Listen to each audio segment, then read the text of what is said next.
Hai hai hai. Selamat datang kembali di channel Min Donghua. Kali ini kita akan melanjutkan cerita Donghua.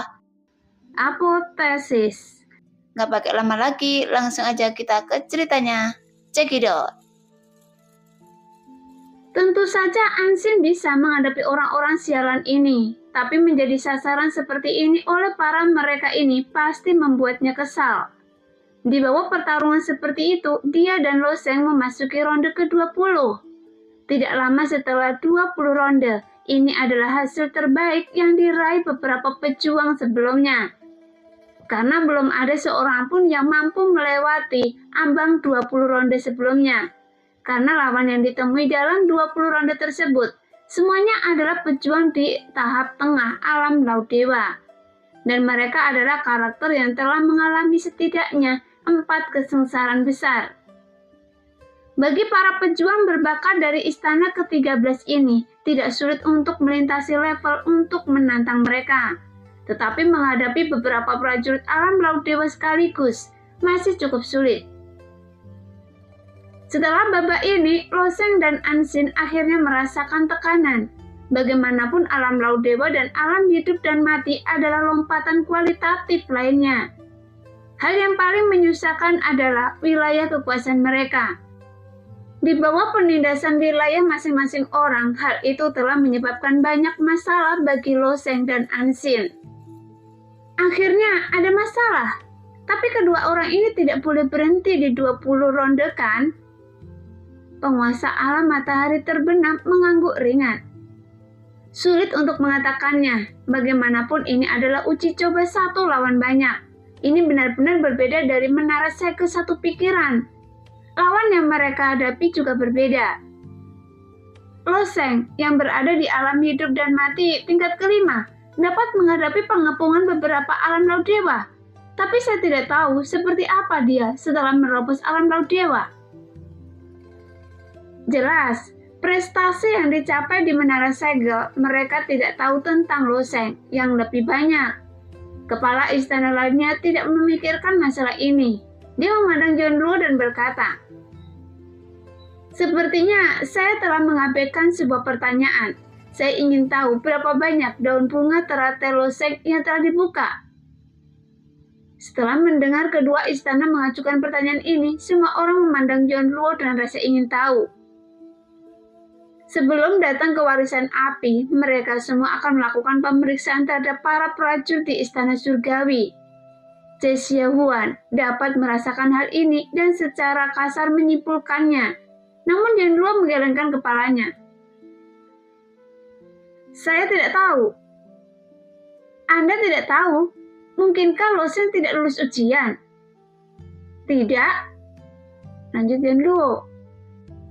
Ketika Lo Sheng melewati cincin cahaya merah, kekuatan penginderaan dari cincin cahaya merah sepertinya tertutup karena saturasi. Jadi tidak mungkin untuk mengukur berapa banyak daun yang telah dibuka Lo Sheng. Setelah mendengar kata-kata John Luo, banyak penguasa istana menunjukkan ekspresi keheranan di wajah mereka. Penguasa alam matahari terbenam juga memalingkan matanya. Jadi Lo Sheng ini kemungkinan besar akan membuka teratai Mahayana. Di dunia terdapat pembatas antara teratai Hinayana dan teratai Mahayana. Pejuang yang mengaktifkan teratai 9 daun sudah merupakan eksistensi yang sangat unggul. Namun terlalu sedikit pejuang yang mengaktifkan teratai Mahayana di alam semesta. Meskipun ada triliunan miliaran makhluk hidup, di antara mereka sulit menemukan banyak prajurit yang memiliki teratai Mahayana. Saya benar-benar penasaran. Seorang penguasa alam berpikir sejenak dan berkata, "Bagaimana kalau setelah ujian selesai, biarkan dia menelan pil kesengsaraan Sifang, dan Anda akan tahu setelah memicu kesengsaraan surgawi, berapa banyak bunga teratai yang dia buka. Bukankah ini buruk?" Ada keraguan di wajah John Luo. Apa yang salah dengan ini? Setelah warisan api, bukankah merupakan praktek umum untuk memimpin kesengsaraan dan mengatasinya? Jelas, banyak pejuang yang tidak sabar untuk menelan pil kesengsaraan si Fang untuk meningkatkan kultivasi mereka sesegera mungkin. Setelah mengalami uji coba intensitas tinggi dalam warisan api, mereka seringkali memiliki banyak wawasan di dalam hati mereka. Jadi setiap kali setelah warisan api, mungkin ada ratusan orang yang memilih untuk mengatasi kesengsaraan. Setelah mendengar saran ini, Yun Luo akhirnya mengangguk. Itu tergantung apa yang diinginkan Lo Sheng. Pada saat ini, ribuan prajurit di luar istana kuno sedang menatap pertempuran Xingui dan ledakan seru kembali terjadi. Meskipun semua orang tahu bahwa tidak ada yang akan mati di ruang mimpi. Pertempuran di sana tidak ada bedanya dengan dunia luar. Setelah kesulitan putaran ke-20 meningkat, Lo Sheng juga merasa sulit untuk menghadapinya. Meskipun jumlah lawannya telah dikurangi menjadi 6. 6 prajurit alam laut dewa ini berada di sisi satu sama lain. Formasi sementara seperti itu masih sangat sulit untuk dipatahkan. Adapun 6 orang ini, mereka semua adalah pejuang di alam laut dewa.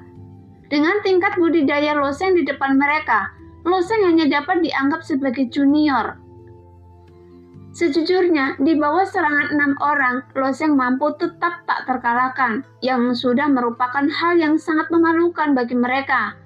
6 prajurit alam laut ilahi yang mengepung prajurit alam hidup dan mati, ini adalah hal yang sangat tidak menyenangkan untuk didengar. Tapi saat Lo Sheng dan ke-6 orang itu saling menyerang, mereka sudah melupakan kekhawatiran ini, karena mereka berenam menemukan bahwa seiring berjalannya waktu, Lo Sheng tampaknya menjadi semakin kuat. Samar-samar mereka ditekan oleh Lo Sheng, ditekan oleh seorang pria kecil di alam hidup dan mati. Memikirkan hal ini, ke-6 orang ini menjadi semakin cemas. Namun sebelum berperang, Roan memberitahu mereka bahwa hal terpenting melawan Lo Sheng adalah menjaga metalitas mereka, tidak peduli apapun. Memaksimalkan kekuatan penuh Lo Sheng adalah sebuah kemenangan. Pada akhirnya mereka melakukannya dan melihat kekuatan Lo Sheng.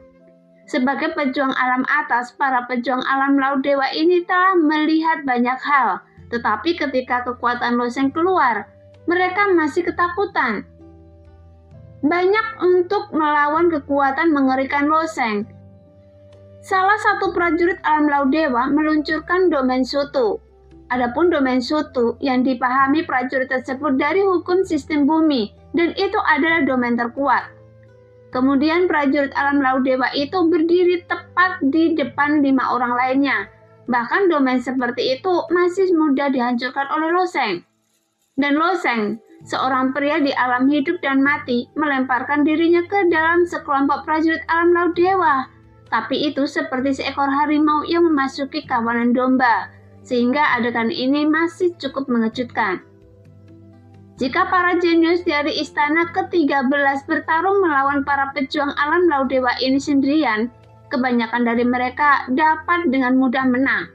Tapi prajurit seperti Lo Sheng tidak banyak orang yang bisa melakukannya. Selain Lo Sheng, saya khawatir hanya ada Anxin. Setelah pertarungan di pihak Lo Sheng berakhir, pertarungan di pihak Anxin juga berakhir di saat yang sama. Anxin sepertinya telah menggunakan semacam kartu trup yang kuat. Batu Cian di antara alisnya telah muncul dan dia sudah menggunakannya di menara menyegel pikiran. 20 putaran berlalu, keduanya meraih hasil terbaik dalam uji coba ruang impian di saat yang bersamaan. Namun belum berakhir. Kemudian 21 putaran segera dilanjutkan hingga 24 putaran. Karena hikmah dari masa lalu, tidak ada yang mau menebak di mana batasan mereka berdua. Sama seperti di menara nyegel Yinian. Pada awalnya semua orang menebak batas Anxin, tetapi mereka bergegas hingga 28.000 mil. Kemudian diperkirakan Lo Sheng tidak akan mampu melewati 30.000 mil, tetapi ia bergegas hingga 36.000 mil. Sekarang setiap orang harus belajar menjadi pintar. Jangan sampai Lo Sheng atau Anxin menerobos jangkauan perkiraan mereka dan ditampar wajahnya dengan tindakan nyata. Namun ruang mimpi berbeda dengan menara segel satu pikiran. Tas putaran ini adalah objek yang diatur secara artifisial. Karena ini adalah benda yang disusun secara artifisial, pasti ada batas atasnya. Di sisi lain, Pulau Changsu hanya ada 15 kelompok prajurit dengan skor kuat dari rendah hingga tinggi yang sesuai dengan putaran uji coba ke-11 hingga 25 di ruang mimpi. Kelompok prajurit ke-15 adalah 3 kandang di platform tinggi. Jadi ronde ke-25 adalah ujian terakhir. Dari awal hingga akhir, Roan memimpin kelompoknya, meskipun dia tidak berhasil menembak Lo Sheng atau Ansin. Namun semua orang juga melihat efek dari saran Roan, dan tentu saja senang karena Roan mengeluarkan perintah. Sekarang Roan sekali lagi berada di platform tinggi alun-alun raksasa. Jika kita ingin melawan wanita itu, sepertinya kita hanya bisa menggunakan terpidana mati itu. Saya mendengar bahwa para terpidana mati ini sebelumnya adalah orang-orang hebat, dan mereka dibawa ke sini dari dunia jahat.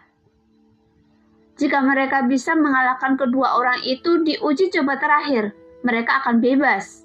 Saya kira mereka akan berjuang keras, kan? Di hadapan semua orang, Roan berjalan menuju pria kekar itu dan bertanya.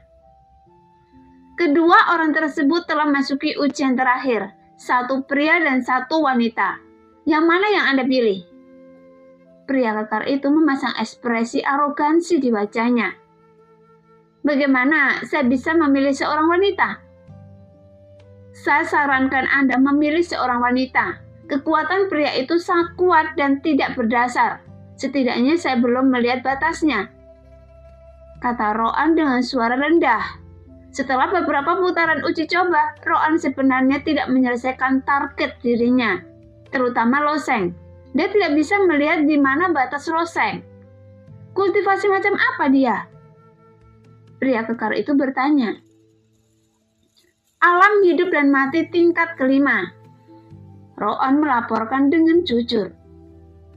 Pria kekar itu menatap Roan dengan dingin. Anda menghina kekuatan saya. Jelas, di mata pria kekar ini seseorang yang berada di alam hidup dan mati tingkat ke-5 dapat dianggap sebagai jenius terbaik di istana ke-13. Tetapi betapapun berbakatnya dia hanya berada di alam hidup dan mati tingkat ke-5. Dan pria kekar ini tidak menyangka bahwa lawannya hanya berada di alam hidup dan mati tingkat ke-5. Jadi dia secara alami tahu bahwa bakat dan kekuatan para prajurit di istana ke-13 tidak dapat diukur dengan mata biasa. Tapi prajurit yang mampu menantang ronde ke-25 itu juga layak melakukan tindakannya. Karena dia seharusnya menjadi salah satu yang terbaik di istana ke-13. Tapi dia tidak pernah menyangka bahwa orang ini hanya berada di tingkat ke-5 dalam hidup dan mati. Roan menggelengkan kepalanya.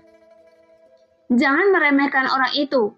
Saya mengamati dengan cermat 24 ronde dalam pertarungan sebelumnya. Menurut tebakan saya, dia hanya menunjukkan 30% dari kekuatannya.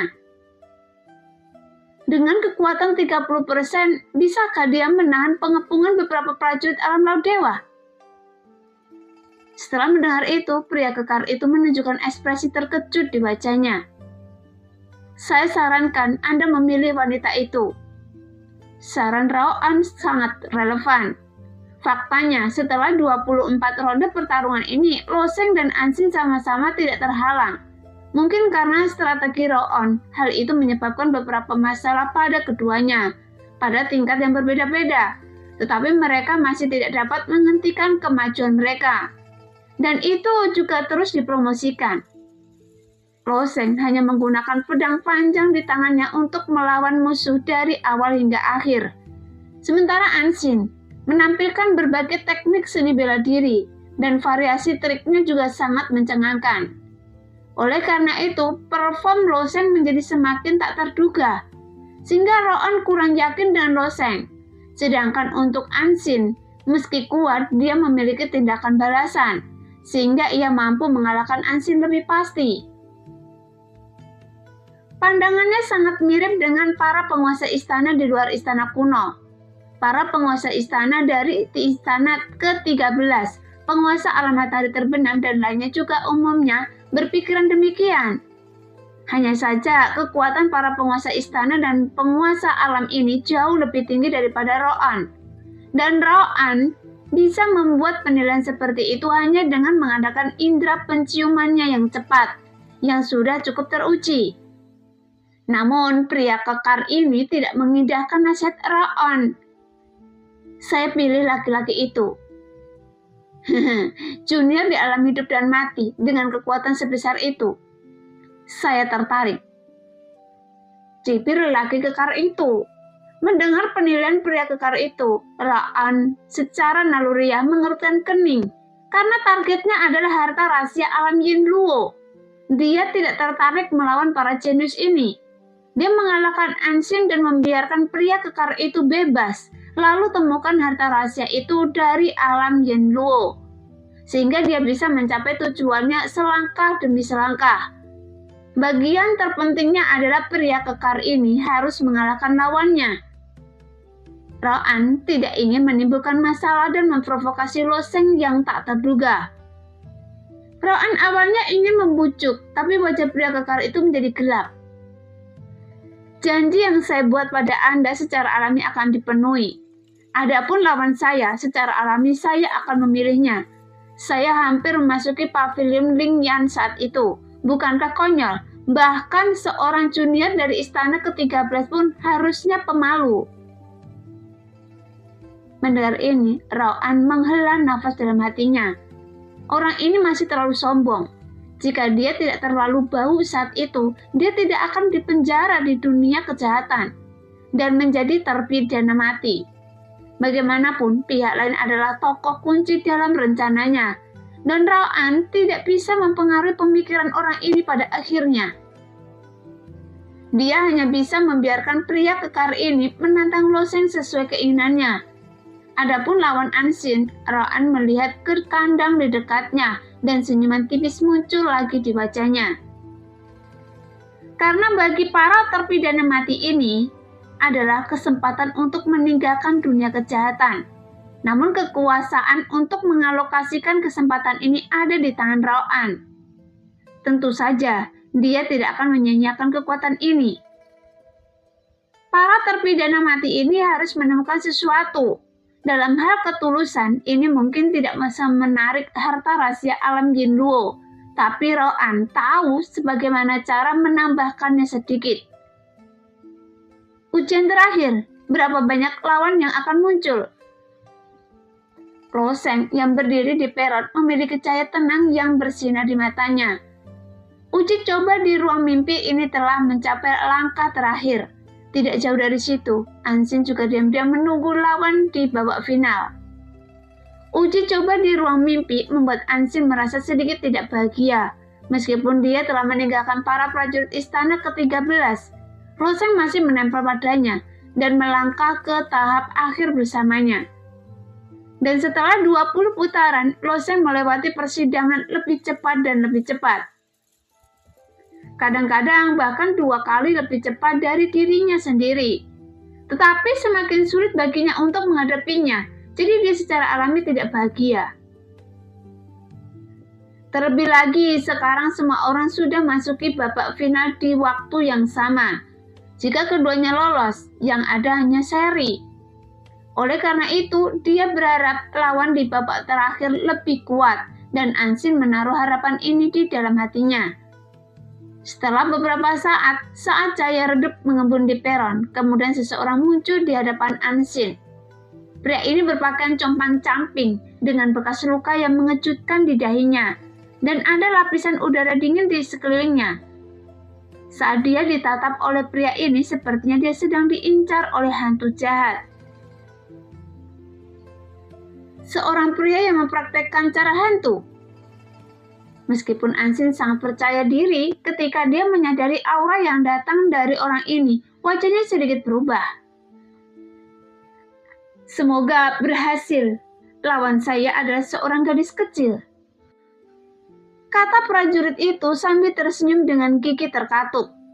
Kali ini ada total 7 terpidana mati dikawal dari alam jahat. tetapi hanya ada 2 peluang. Pria kekar itu memilih Lo Sheng. Tentu saja prajurit itu hanya bisa memilih Ansin menghabiskan banyak uang. Jika dia bebas, dia akan memberi kembali kepada Roan dalam jumlah besar. Ekspresi Ansin dengan cepat kembali normal. Ini sudah merupakan putaran uji coba terakhir. Lawannya kuat, jadi lawan yang dihadapi Lo Sheng pasti tidak buruk, dan dia berhasil. Meskipun kultivator hantu ini sangat kuat, dia mungkin tidak bisa mengalahkannya. Di mana Lo Sheng? Memikirkan hal ini, dia sedikit memiringkan kepalanya. Pada saat ini dia melihat seorang pria kekar muncul dari cahaya. Saat dia melihat pria kekar itu, matanya tiba-tiba terbuka lebar. "Saudaraku!" Ansin tiba-tiba berteriak. Pria kekar itu melangkah ke peron dan masih menilai lawannya. Benar saja, lawannya memang seorang pria kecil di alam hidup dan mati tingkat kelima. Pria kekar itu tidak bermaksud meremehkannya. Dia mampu melewati ujian putaran ke-25 ronde. Lawan yang mereka sarang sekarang tidak dapat mengukur kekuatan mereka dengan budidaya mereka. Namun pria kekar itu pernah menjadi jenius terbaik di aliansi. Dia hampir mampu mendaki Pavrum Lingyan. Dalam beberapa tahun terakhir, dia selalu menantang orang lain dengan menaikkan peringkatnya sendiri. Dan jarang bertemu orang yang lebih baik darinya. Tapi sekarang, lawan dengan budidayanya yang lemah menantang diri mereka sendiri. Bahkan jika pertumbuhan kultivasinya mengalami stagnasi karena dia berada di dunia jahat. Dunia dengan sumber daya yang langka. Dia tidak akan pernah takut pada pejuang di alam hidup dan mati. Tepat ketika dia melihat ke arah Lo Sheng, secara alami Lo Sheng juga melihatnya. Perasaan pertama yang diberikan pria kekar ini kepada Lo Sheng adalah dia memiliki fondasi yang sangat stabil. Dan ada juga sedikit rasa arogansi yang berdiri dengan bangga di dunia. Umumnya, orang yang penuh arogansi memiliki kekuatan yang bisa dibanggakan. Jadi orang ini pasti sangat kuat. Setelah memikirkan hal ini, Lo Sheng memberikan penilaian ini di dalam hatinya. Tanpa diduga, pada saat ini Ansin yang sedang berdiri di peron sebelah tiba-tiba berteriak, "Saudaraku!" Mendengar itu, Lo Sheng tercengang dan pria kekar itu juga tercengang. Adapun semua orang di luar istana kuno, wajah mereka juga terkejut. Pria kekar itu memandang Ansin dengan sedikit keraguan di matanya. Dia memang memiliki saudara perempuan, tetapi ketika dia dibawa ke dunia kejahatan lebih dari 10 tahun yang lalu, saudara perempuannya baru berusia 7 atau 8 tahun saat itu. Jadi dia juga tidak dapat mengidentifikasi saudara perempuannya. "Saudaraku, saya Ansin!" teriak Ansin dengan cemas. Ekspresi ragu di wajah pria kekar itu berangsur-angsur hilang, dan cahaya yang telah lama hilang perlahan-lahan muncul di matanya yang awalnya tenang. Jelas dia tidak menyangka bahwa wanita yang disebutkan Roan sebelumnya sebenarnya adalah saudara perempuannya. Dia bahkan tidak menyangka bahwa saudara perempuannya akan tumbuh menjadi puncak istana ke-13. Yang sulit dia terima untuk sementara waktu. Di luar istana kuno, wajah penguasa alam matahari terbenam juga menunjukkan ekspresi kebingungan. Dia tidak menyangka kebetulan seperti itu akan terjadi dalam ujian terakhir ini. "Siapa orang ini?" tanya penguasa dunia matahari terbenam. Setelah mendengar pertanyaan dari penguasa alam matahari terbenam, Yun Luo mengedipkan matanya tetapi tidak berbicara. Pada saat ini seorang kepala istana di sebelahnya berkata, "Saya memikirkannya, ini adalah orang kecil yang memiliki konflik dengan putra Feng Wu Tianxun di konferensi Daoguo. Karena kejadian itu terjadi belum lama ini, hanya lebih dari 10 tahun yang lalu." Begitu penguasa istana menyebutkannya, para penguasa istana lainnya juga mengingatnya. Nama orang ini seharusnya Aihu. Dia adalah seorang jenius yang tiada taranya di dunia budidaya hebat. Saat itu Pavilion Lingyan ingin memasukkannya ke dalamnya, tetapi karena perselisihannya dengan Feng Wu Tianxun, dia terlempar ke dunia penjahat. Kata kepala istana lain yang juga mengingat kejadian ini. "Ansin, Aihu, apakah mereka benar-benar dua saudara laki-laki dan perempuan? Dibandingkan dengan para pemilik istana ini, reaksi para prajurit dari 13 istana di luar istana kuno tampaknya lebih intens. Aihu mungkin saja seorang jenius di antara generasi muda para penguasa istana dan penguasa alam ini, dan ingatannya tentang mereka tidak kuat dan itu hanyalah hal kecil dari masa lalu. Jadi wajar jika tidak mengenal Aihu. Tapi Aihu ini cukup terkenal di kalangan generasi muda. Jadi saat pria kekar ini muncul, beberapa pejuang sudah mengenalinya. Itu Aihu, dia benar-benar dibebaskan dari dunia kejahatan. Ternyata Aihu adalah lawan Lo Sheng. Jika dia tidak ditekan oleh Feng Yu Tianxun saat itu, Aihu pasti sudah mencapai alam dewa sekarang. Beraninya Anda mengungkit hal ini. Pada saat itu, dia hanya berada di alam hidup dan mati, dan dia akan diterima di pabrik Lingyan sebagai pengecualian. Prospek masa depannya tidak terbatas. Sayang sekali. Di mata banyak pejuang sipil, Aihu sepertinya ditindas oleh Feng Yu Tianxun, sehingga dia dapat dengan mudah dikenali oleh prajurit tingkat rendah. Dan berbagai legenda tentang Aihu beredar luas. Dia sendiri bahkan pernah ke neraka dan bertarung dengan segala jenis roh jahat. Berbagai legenda mungkin asing bagi tokoh inti aliansi, tetapi di antara prajurit tingkat rendah, mereka penuh dengan kisah ajaib. Saya tidak menyangka, Ansin sebenarnya adalah saudara perempuan Aihu. Kedua saudara laki-laki dan perempuan ini memang monster. Aihu sangat galak saat itu. Dia bersaing dengan putra arogan Tianxun di konferensi Daoguo. Dia sangat mempermalukan putra Tianxun, sehingga dia ingin mencari celah di tanah untuk merangkak masuk. Dan bakat adiknya tidak lebih lemah dari kakaknya. Di ruang mimpi, Ansin tidak pernah menyangka dia bisa melihat saudaranya di sini. Dia tahu bahwa kakaknya telah menyinggung pria kuat diasingkan ke dunia penjahat. Dan dia hanya punya waktu 800 tahun untuk hidup. Tapi 800 tahun sudah cukup baginya. Dia akan tumbuh dewasa dan menyelamatkan kakaknya dari dunia jahat. Dan ini adalah rahasia di hatinya yang tidak pernah dia bagikan kepada orang luar sejak dia memulai seni bela diri. Melihat kakaknya berpakaian compang-camping dan mengingat gambaran tinggi dan perkasa yang ada di benaknya ketika dia masih kecil, Ansin langsung menangis. Ansin, Anda benar-benar Ansin. Senyuman di wajah Aihu menjadi semakin kuat. Samar-samar dia bisa mengenali penampilan masa kecil Ansin dari sela-sela alis adiknya. Aihu secara alami merasa bahwa dia bisa melihat adiknya di sini ketika dia dilempar ke dunia jahat. Dia juga menderita banyak kesakitan dan penghinaan. Tidak ada aturan di dunia jahat dan sumber dayanya sangat buruk. Tidak mudah untuk bertahan hidup di sana.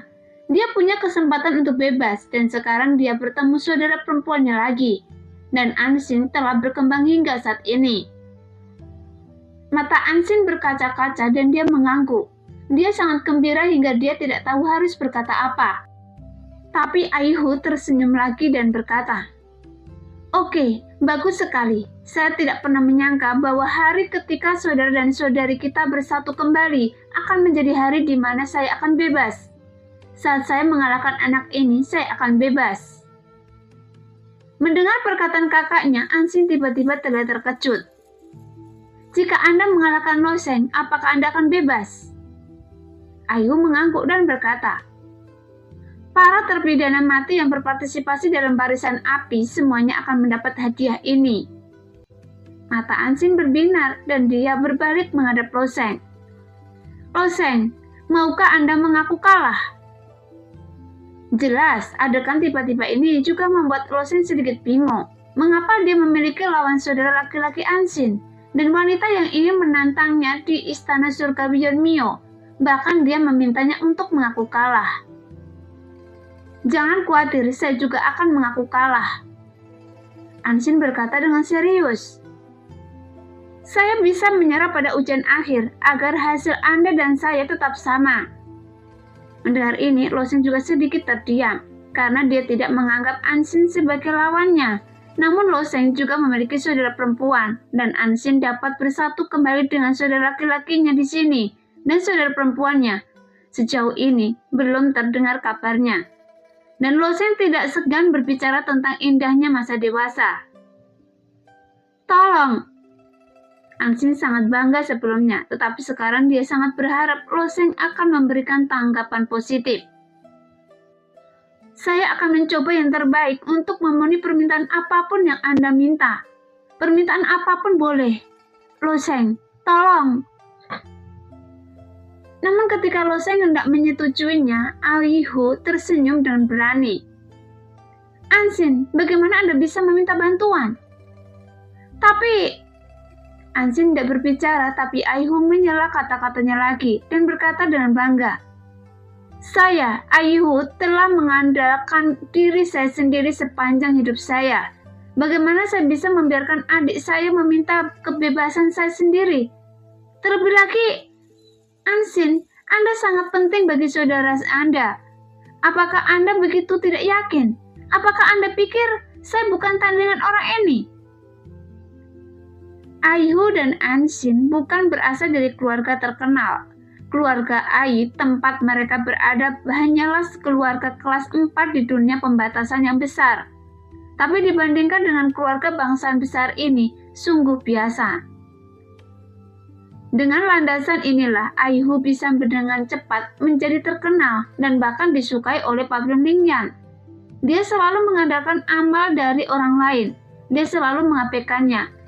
Jadi bagaimana dia bisa mentolerir dirinya sendiri? Untuk dirinya. Sebenarnya, Loseng benar-benar berencana untuk mengakui kekalahan secara langsung. Tapi ketika Aihu mengucapkan kata-kata ini, dia tidak bisa berkata apa-apa. Kakak dan adiknya sepertinya memiliki temperamen yang sama, dan mereka berdua sama bangganya dengan apapun.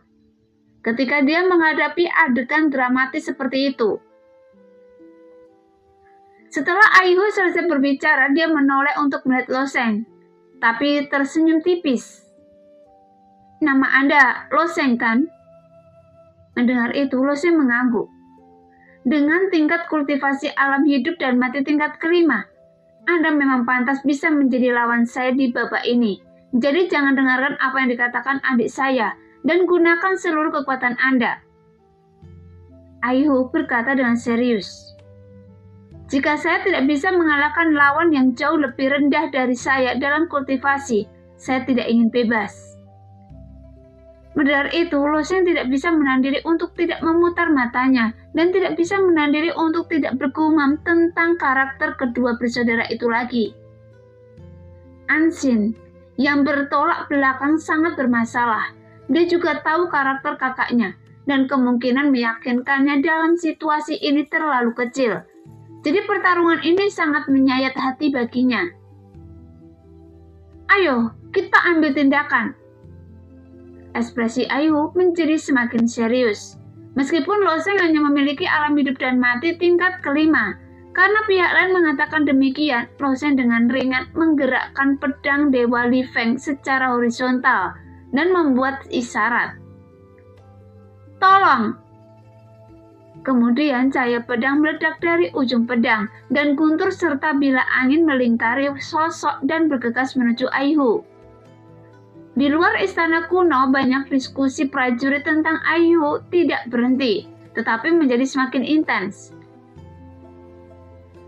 Mengapa Loseng tidak mengaku kalah? Saya pikir Loseng hanya ingin mengaku kalah, tapi Aihu tidak mau. Hei, orang seperti apa Aihu itu? Apakah dia membutuhkan Loseng untuk mengaku kalah? Saya kira begitu. Meskipun Loseng memiliki beberapa kemampuan dan dapat masuki tes terakhir, tetapi karena lawannya adalah Aihu, dia mungkin akan berhenti di ronde ke-24. Saya khawatir dia tidak akan bisa melewati 25 putaran ini. Lagi pula saat itu, putra Tianxun juga diinjak oleh Aihu dengan sangat dipermalukan. Karena alasan inilah, Aihu dilemparkan ke dunia penjahat. Nah, demikianlah cerita hari ini. Terima kasih yang sudah menonton video Min sampai selesai. Sampai jumpa di video selanjutnya. Bye-bye.